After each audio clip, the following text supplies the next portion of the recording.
Bienvenue dans Musiciens d'église, le podcast qui chaque semaine donne la parole aux musiciens de nos églises, entre foi, service, technique et spiritualité. Salut, moi c'est Sibécaï et ça fait plus de 25 ans que je joue au piano pour l'église. Au quotidien, je joue, j'écoute, je prie, je médite la parole, j'observe aussi. Je discute et je me pose des questions sur mon rôle dans l'église.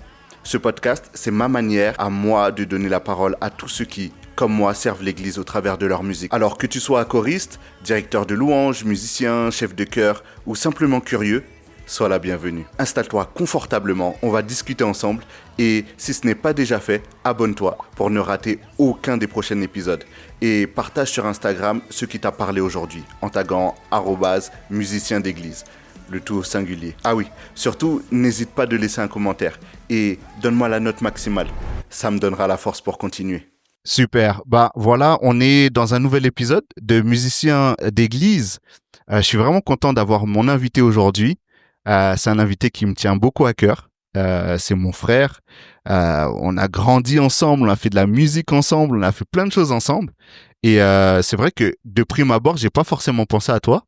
Mais je t'ai appelé et je t'ai dit, qu'est-ce que t'en penserais de participer à cette émission? Et bon, les auditeurs, ils savent pas encore pourquoi, mais ils vont le découvrir au fur et à mesure. T'as été musicien d'église. Mais bon, commençons par là. Présente-toi, dis-nous qui t'es, parle-nous un peu de ton parcours. Bon, bah écoute, je pense qu'ils vont reconnaître la voix pour certains. Donc c'est moi, c'est Carmel, c'est Mikey, c'est Lion, c'est Michael Cartes. Donc ouais, c'est moi. Effectivement, je suis très honoré de participer à cette émission-là et tout. Franchement, que je sois là et tout. Franchement, c'est lourd. Bah écoute, pour aller droit au but, ça fait une bonne trentaine d'années maintenant que je suis musicien. Effectivement, majoritairement à l'église. Donc j'ai commencé à l'âge de 6 ans, puisque je viens d'une famille de musiciens. Hein. Mon père était guitariste, ma mère chantait. Ils avaient monté le groupe Cephas, Jésus revient à l'époque. Voilà, donc très vite j'ai été plongé dans l'univers effectivement de la musique à l'église. Et donc, 6 ans, j'ai commencé à 7 ans. J'ai fait mon premier concert avec Sonia Mélien, qui aujourd'hui est au CRC. Donc, avec Sonia Mélien, mon premier prof, c'était Lucien Tigifon, qui est un des fondateurs du groupe Stéphania. Et puis, ensuite, il y a eu Alex Amoni, qui était aussi batteur dans le groupe Cephas. Donc voilà, j'étais très vite entouré par ces personnes-là et surtout par des adultes. Après, ensuite, à 16 ans, j'ai fait mes premiers concerts, on va dire tournées hors de la France avec une chorale adventiste qui s'appelle NVS. Voilà. Après, j'enchaînais. Enfin, je suis très vite rentré dans l'univers du gospel. Très vite. Et puis, s'en est suivi des concerts à droite à gauche avec Marcel Bungu, avec Total Praise où j'ai intégré le CRC et la chorale Total Praise, donc avec Tipeee Band, avec toute l'équipe que certains connaissent, hein, qui se reconnaîtront. Voilà, et du coup, j'ai toujours effectivement évolué dans l'univers de l'église et de la musique, de la louange, de l'adoration. Donc voilà, après à côté de ça, j'ai évolué aussi dans le milieu séculier, dans la variété française, dans le hip-hop, dans l'urbain, de l'accompagnement d'artistes avec certaines personnalités, certaines célébrités, voilà. Et puis aujourd'hui, je suis là, quoi, toujours à droite à gauche, disponible. Cool. C'est super en tout cas de t'avoir là. Je pense qu'il y a beaucoup qui sont contents d'entendre ta voix. Ça fait longtemps qu'ils l'ont pas entendu. J'attends de voir les commentaires. Donc voilà, est-ce que tu peux nous parler d'un moment en tant que musicien d'église qui t'a marqué? Genre pour toi, le moment qui, genre tu te dirais, ce jour-là, j'ai compris pourquoi j'étais là à ce moment-là. Alors, il y en a eu un vraiment qui m'a fait prendre conscience de l'impact que nous, les musiciens, on a dans le milieu, dans le monde invisible surtout. C'était lors d'une conférence où je suis parti au Congo avec Total Praise, où on jouait. On jouait et on savait que ça allait durer très longtemps. On savait que le temps de ministère, ce qu'ils appellent le temps de ministère, on savait très bien avec les gars, on savait très bien, avec Stéphane Valiamé d'ailleurs au piano, on savait que ça allait durer hyper longtemps en fait. Et en fait, il fallait plus que de la ressource physique pour tenir. Il fallait vraiment plus qu'avoir du cardio. Il fallait plus qu'avoir de l'eau à proximité. Il nous fallait une source vraiment au-delà du visible en fait. Et c'est à ce moment-là où vraiment pour moi en fait, on a joué ce temps et je pense que ça a dû durer plus de 3 heures, 4 heures en fait, sans s'arrêter non-stop sur deux chansons où on tournait dessus. Et on a eu le retour d'une personne qui nous disait que pendant qu'on jouait, elle voyait une vague d'onction en fait qui sortait des instruments, tu vois. Et pourtant c'était pas des instruments super modernes et etc. Tu vois, c'était pas le nec plus ultra, tu vois. On était vraiment dans des conditions qui étaient très bien, qui étaient très bonnes, tu vois, qui étaient acceptables, mais pas les conditions que on peut s'attendre quand tu dis que tu pars en tournée ou que tu pars sur des conférences, machin et tout. Je pense aujourd'hui, je pense que on était vraiment arrivé dans un lieu où déjà faut pas être chauvin, tu vois. Les gens sont là dans des conditions et en fait tu peux que avoir l'amour dans ton cœur à ce moment-là en fait, tu vois. Tu peux pas te dire dans quelle planche on m'a emmené en fait, tu vois. Tu sais que t'es pas venu là pour une prestation, tu sais que t'es là pour un service exceptionnel, tu vois, mais au-delà de ton confort. Okay. Au-delà de l'électricité que tu peux avoir en un claquement de doigts, au-delà du piano qui aura tous les boutons, machin, nanana, au-delà de la batterie qui a les dernières pots, qui est ceci, qui est cela. Non, en fait, tu viens tel que t'es et c'était ça qui était fort parce que du coup, on a dû faire avec ce qu'on avait. Et faire avec ce qu'on avait, avec la disposition de cœur qu'on a eue ce jour-là, a fait que voilà, ce qu'il en est ressorti. Et pour moi, j'avais toujours ça en tête, tu vois. Depuis que j'ai commencé, mon père me disait, tu sais, tu joues pas simplement. Quand tu joues, même quand tu frappes tes cymbales, il se passe des choses. Quand tu frappes tes tomes, ta caisse claire, il se passe. Lucien Tigifon me disait la même chose. Quand tu joues, tu vois, sur mon cahier que j'ai encore, où il disait vraiment, c'est Dieu qui prend possession de toi, en fait. Tu ne joues pas pour toi, mais du coup, tu es juste un canal, en fait.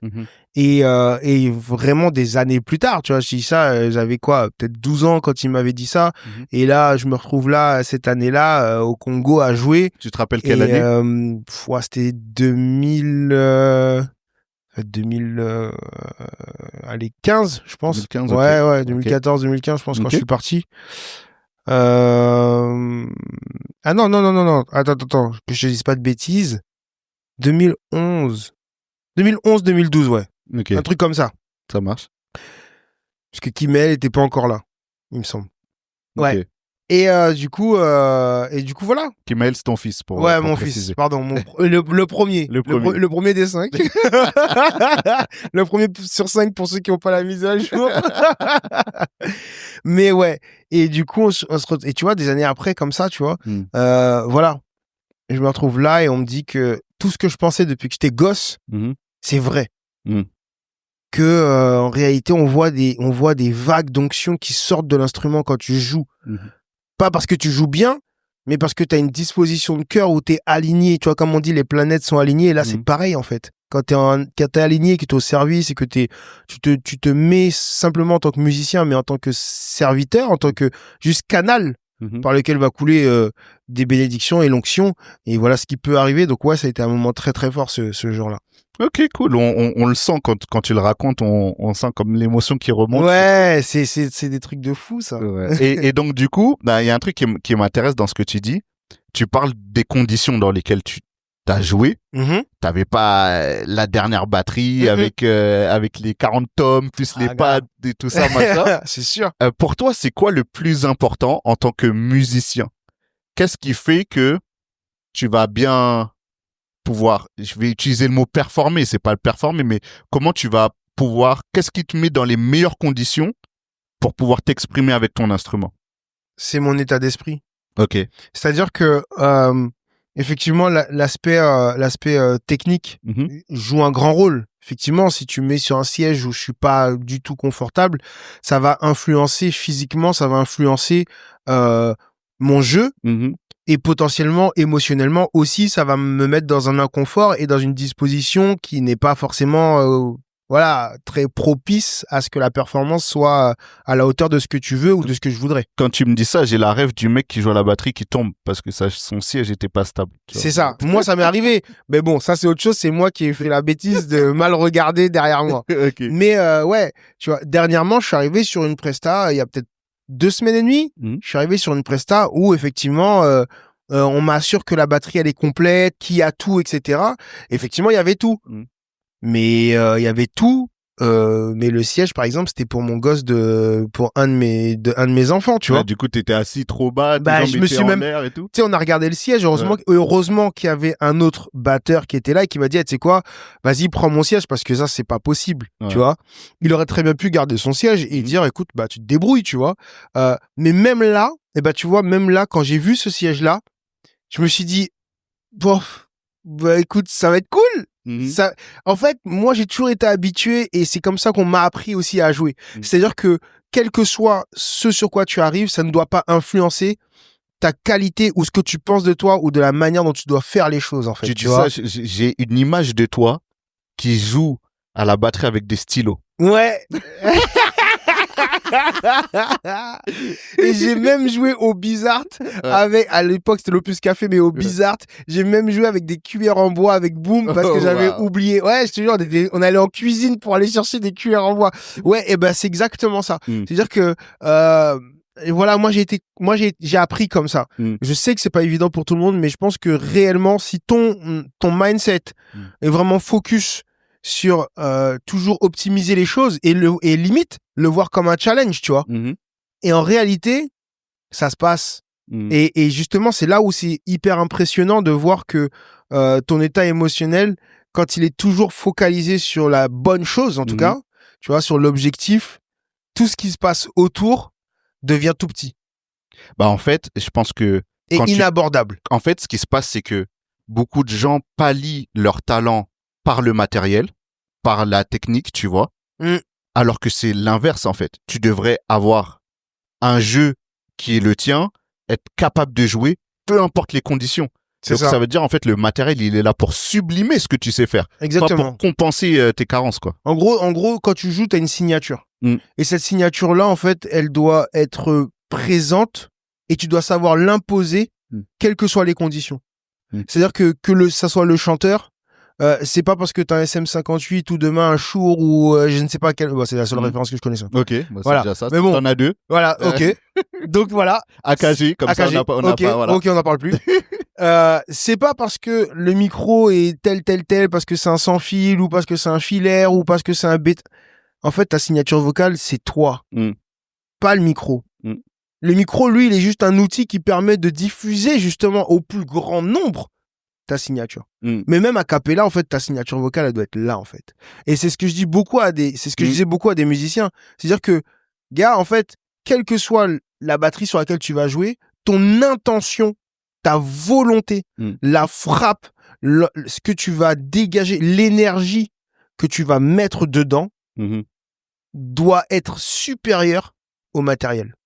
En fait, en gros, tu rentres dans la partie artistique, en fait. C'est-à-dire, c'est pas juste musicien, t'es un artiste parce qu'en gros, t'as ton identité que tu viens diffuser par ta musique. C'est ça. En gros, faut arriver à ce niveau-là. Donc, du coup, pour toi, c'est une erreur de vouloir reproduire, genre, je sais pas, des musiciens américains. Il a fait tel roulement, je veux faire exactement le même. Ou il a fait tel accord, faire exactement le même accord. Pour toi, ça, c'est dévié de ce qu'on devrait rechercher en tant que musicien? Non, c'est pas forcément ce qu'on devrait dévier parce qu'en réalité, ce qu'il propose va être une plus-value peut-être sur quelque chose que toi, tu n'as pas. Ok. En termes de technique. Ok. Par contre, en termes de son et en termes d'intention, là, vouloir copier exactement ce qu'il a voulu faire peut t'emmener à être une erreur parce que si toi, au moment T où tu fais le même roulement, mais ce n'est pas forcément dans le même temps, vouloir copier son intention peut t'emmener à l'erreur. Alors que, tu vois, si si je fais pour les je sais pas, enfin pour les on va dire pour les pianistes ou autres, ou pour les instruments harmoniques, voilà, vous faites souvent des mouvements que j'entends, les 2-5-1 machin, nanana. Tu vois, ce mouvement là, quand tu vas faire un 2-5-1, je vais pas vouloir forcément reproduire les mêmes accords ou les mêmes voicings. Je reproduis simplement le mouvement. Le mouvement harmonique. En fait, l'idée générale, est là, il faut garder ton identité. Et il faut garder et même si je refais les mêmes accords, les mêmes voicings, dans l'intention ou la manière dont je vais le placer, bien sûr, on doit savoir que c'est moi. Exact. C'est-à-dire que même si moi je fais le même roulement à la mesure près, à la frappe près de Calvin Rogers, jamais aujourd'hui quelqu'un va dire ah c'est Calvin Rogers ou ah c'est Michael Cartes. Mais en fait tu peux pas, je ne pourrai jamais de la vie, je ne pourrai jamais faire exactement les mêmes roulements ou en tout cas avoir les mêmes intentions, la même signature que Calvin Rogers. C'est impossible. Quand tu parles d'intention comme ça fait écho un peu à ce que tu disais tout à l'heure. Tu parlais beaucoup de choses de l'invisible. Pour toi, du coup, c'est un peu ce côté spirituel de la musique qui est censé se dégager quand tu joues. Mais c'est la première chose qui doit se dégager. Moi, quand j'ai commencé à jouer, mon père m'a toujours parlé de ça, en fait. J'ai toujours été témoin de ça pour avoir joué forcément dans les réunions de prière, dans les jeunes, etc. Dans ces temps-là où tu vois beaucoup de choses en étant enfant, en étant très jeune. J'ai été tout de suite très vite sensibilisé justement aux choses de l'invisible. Et effectivement, mon père m'a très vite fait comprendre l'importance d'être prêt spirituellement et de prendre conscience très vite que ce que je fais en fait impacte le spirituel et que ma disposition à moi garantit ma protection, mais garantit aussi entre guillemets le succès de ce qui est en train de se dérouler. C'est-à-dire que très vite j'ai été on m'a mis au parfum, ou en tout cas on m'a fait comprendre que être un musicien, être donc un lévite, ça engage une responsabilité spirituelle.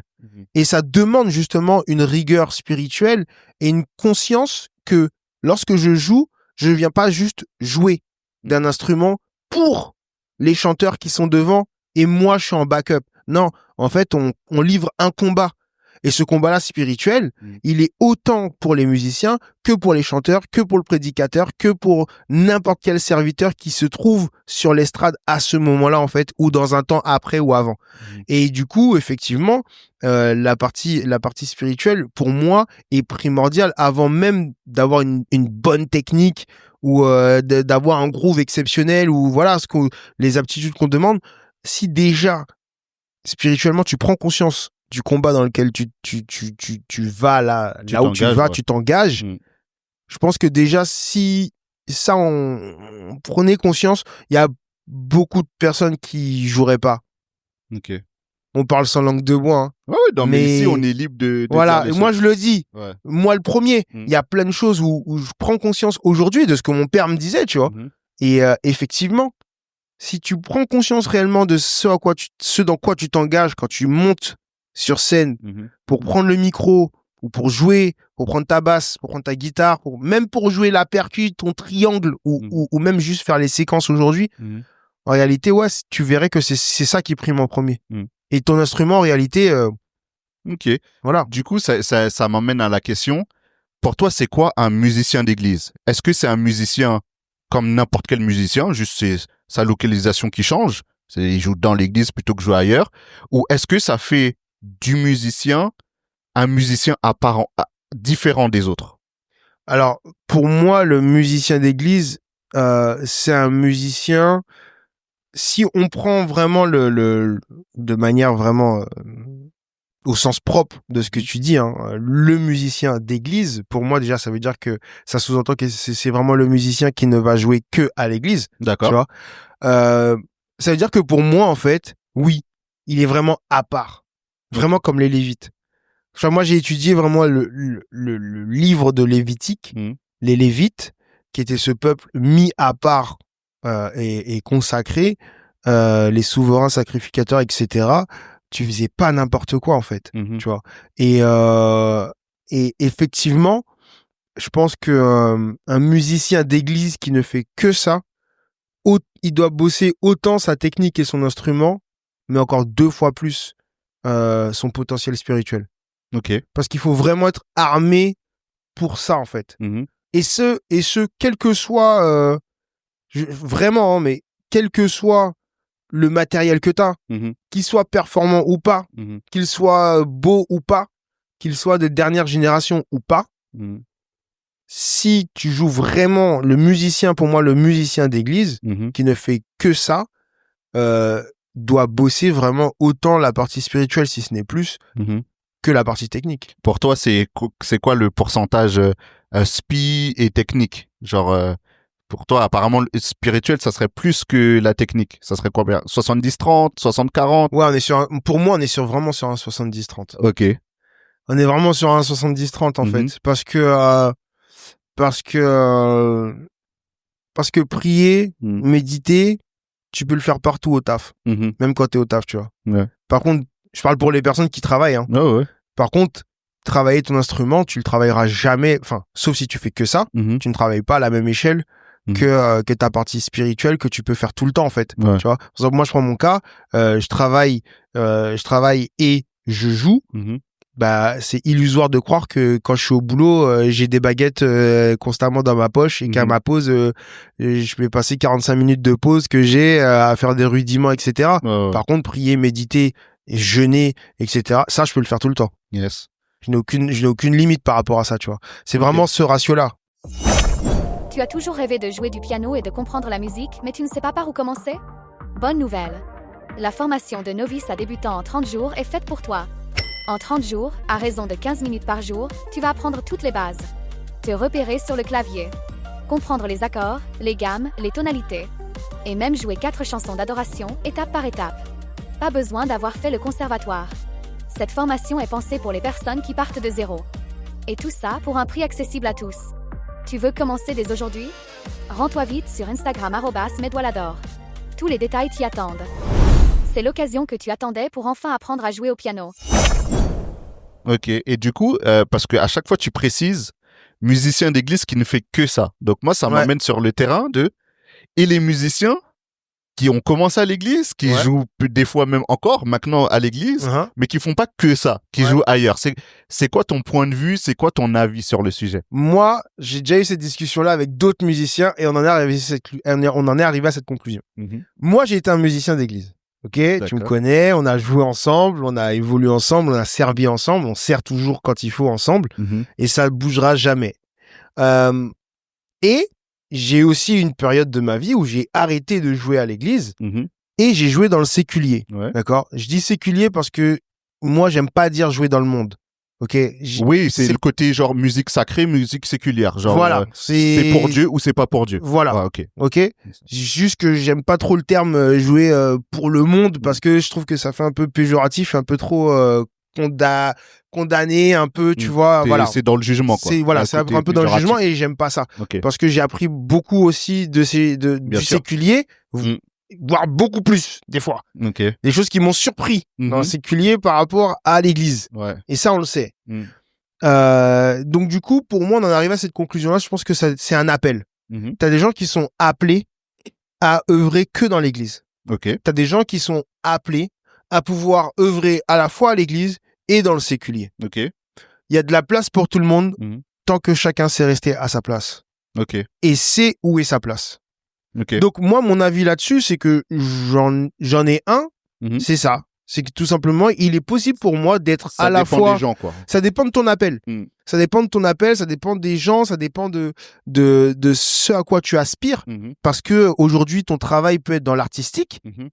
comme métier, Ouais, vraiment, bien comme sûr. étant intermittent du spectacle, parce que tu es grutier, parce que tu Ou travailles Tu peux être pianiste, parce que tu es pianiste sans intermittent, problème. tu donnes des cours aussi dans des écoles et tu peux être intermittent Ouais, du bien sûr. spectacle et tout, etc.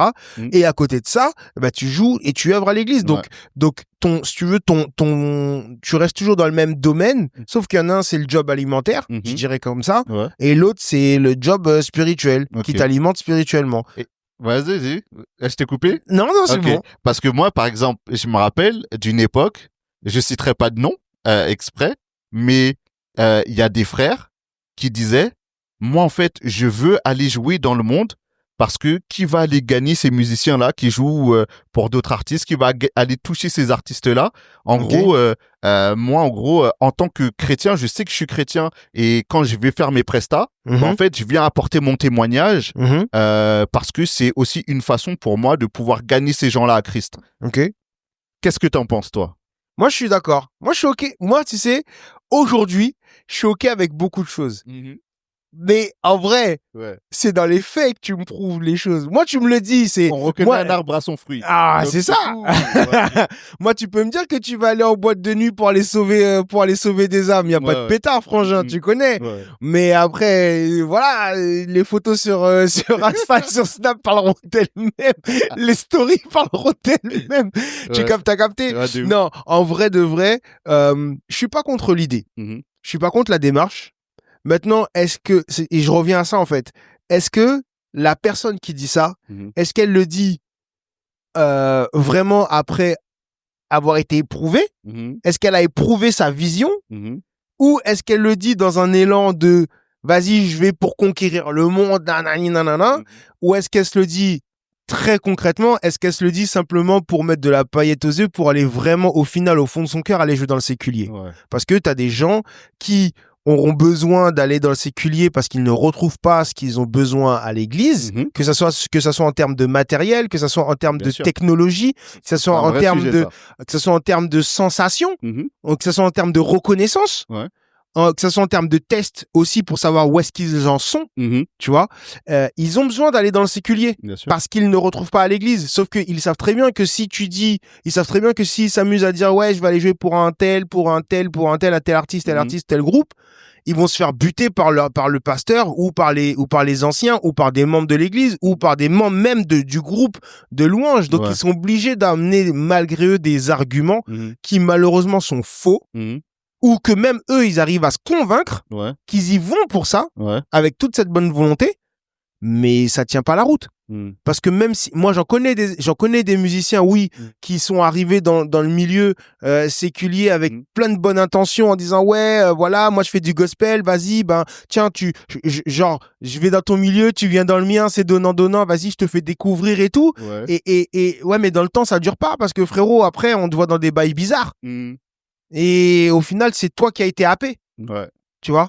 Donc, c'est à double tranchant. C'est là où c'est important de savoir réellement à quoi t'es appelé, tu vois. C'est pour ça que l'appel est important. Et important. C'est pas Dieu qui t'envoie là-bas, c'est Va pas. Ok, ça marche. Du coup, on arrive presque à la fin, là. C'est dommage, ça devient intéressant. Mais ouf. Tu dis, des fois, pour certains musiciens, ça peut être important de sortir de l'église pour trouver des choses qu'ils trouvent pas à l'église. Qu'est-ce qui, pour toi, aujourd'hui, manque cruellement à l'église, qui pousserait des artistes à aller à l'extérieur? Alors, pour les artistes musiciens, je pense que... alors, peut-être un petit peu moins aujourd'hui, parce que ça commence à... Mais globalement, en général, c'est les conditions. C'est-à-dire les conditions techniques, En général, c'est le matériel qui est pas au point. C'est les avancées technologiques qui font que nous on va être sur des choses, sur du matériel, des outils que soit les églises ne sont pas pourvus. Rentre dans le détail. Non, on est entre musiciens.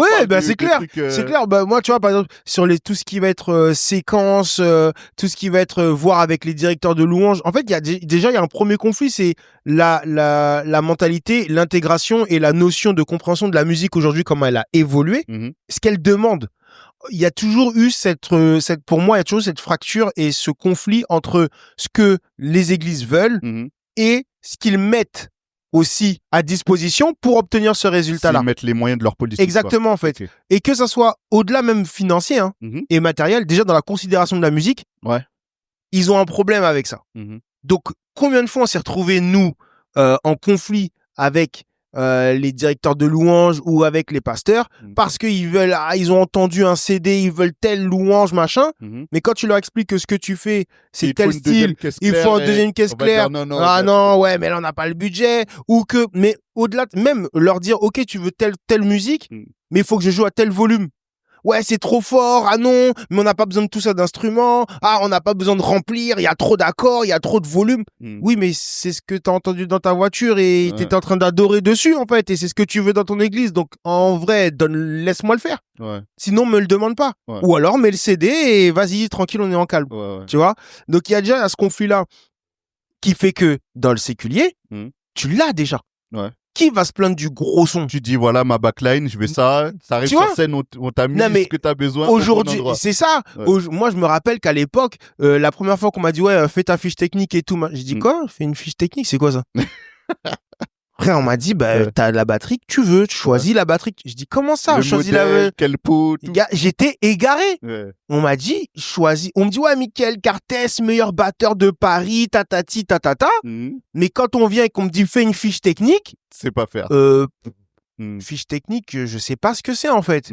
Tu vois, donc déjà il y a une fracture dans le langage musical entre le séculier et l'église. Moins aujourd'hui parce que bah oui effectivement. Il y a plein de gens qui sont partis à l'extérieur. Il y a tellement de gens exactement, mais ils sont pas forcément mauvais au contraire. C'est pas mauvais, c'est très bien. On est content d'avoir des séquences, etc. Mais bien sûr. Tu vois. Alors qu'à l'époque les séquences étaient vues comme étant un tricheur. Dès que tu voulais mettre une séquence, ah t'es un tricheur, c'est que tu sais pas jouer. Ah vas-y c'est nul, c'est nul le son. Alors qu'aujourd'hui tout le monde court pour des SPD. Tout le monde met des séquences. Tout le monde à Ableton. Tout le monde. Ableton. Tout le monde est rentré. Moi, j'ai que Dieu bénisse les gars qui ont inventé. Tu vois ce que je veux dire? Donc, en vrai, voilà.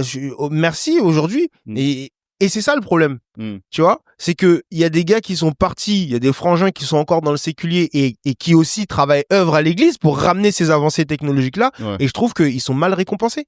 Parce qu'il y a encore aujourd'hui, ils rencontrent des difficultés à faire comprendre et à intégrer aux anciennes générations que c'est nécessaire pour obtenir tel résultat, que la musique évolue. Ouais. Et je pense que c'est ça en fait, c'est pour moi le premier point qui fait que les premières raisons qui poussent les artistes musiciens à aller dans le séculier, c'est ce manque de moyens ou de reconnaissance ou de considération de la musique et que même quand ils veullen l'expliquer, ils sont pas compris. Est-ce qu'il n'y a pas une forme est-ce qu'à l'église, on n'est pas un peu réfractaire au changement en se disant, il y a 15 ans ou il y a 20 ans, ça marchait, les gens ils donnaient leur vie à Christ. Pourquoi aujourd'hui on va rajouter des SPD, des séquences, des 3 à 4 claviers? Peut-être, est-ce qu'il n'y a pas ça aussi qui fait que ils disent pourquoi investir? Parce qu'en vrai, c'est un budget, hein. C'est pas toutes les églises qui peuvent acheter tout ça. Bien sûr. Est-ce que c'est pas ça aussi de se dire non en fait on a un peu cette mentalité de si ça a marché avant ça devrait marcher encore aujourd'hui. Je pense qu'il y a une partie de ça. Je pense qu'aujourd'hui le nerf de la guerre qui a toujours été c'est l'argent.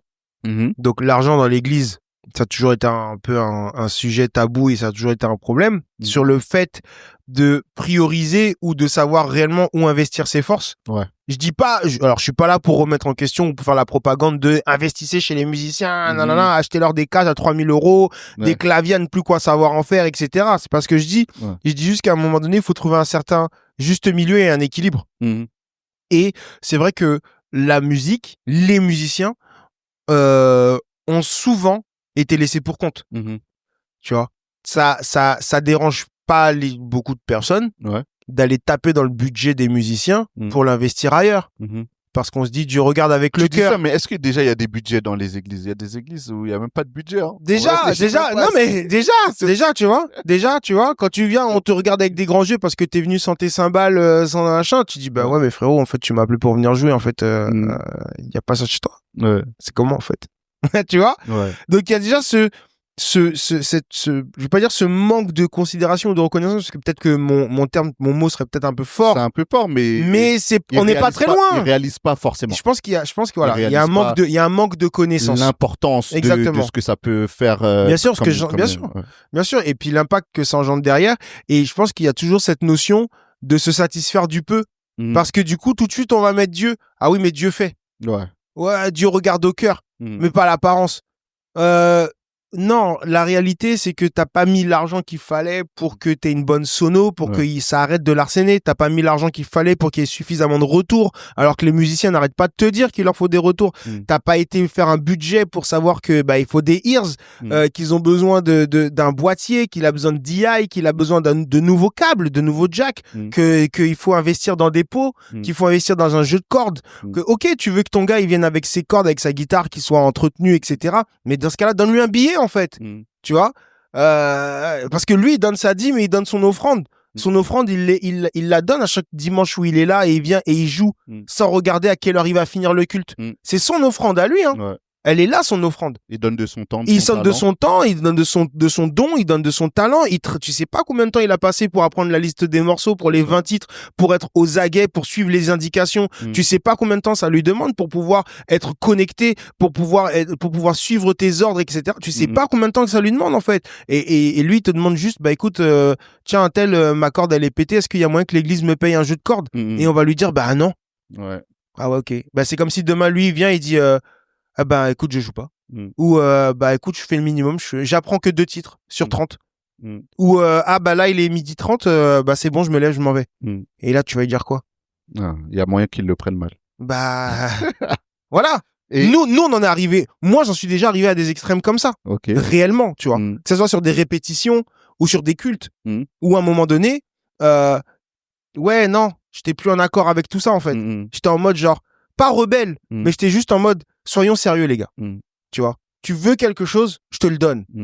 Le minimum que je te demande, moi, donne-le-moi. Considère-moi. Ouais. Et si toi tu me considères pas, y a pas de souci. Mais sache que toi et moi on est juste des hommes. Si je dois régler ça avec Dieu, je réglerai ça avec Dieu. Mais tant que je suis en paix avec mon Dieu, en vrai, vas-y, je fais ce que j'ai à faire. Tu vois. Ce qui Ok. Voilà quoi. Et pour contrebalancer, parce qu'on dirait que t'en as gros sur le cœur après tout ce que t'as dit. En aparté, on a discuté et j'ai cru comprendre que, mine de rien, ça te manquait de jouer à l'église. Ça me manque de fou. Qu'est-ce qui te manque? Qu'est-ce que l'église t'apporte en tant que musicien que le séculier peut pas t'apporter? L'onction. Cette connexion directe avec Dieu, tu vois. Moi, j'ai été créé sur la base d'une prière pour être consacré à la musique. Ok. Donc, à partir de ce moment-là, en fait, je ne peux pas m'y soustraire. Donc, j'aurai éternellement un manque tant que je ne me trouve pas dans cette atmosphère-là.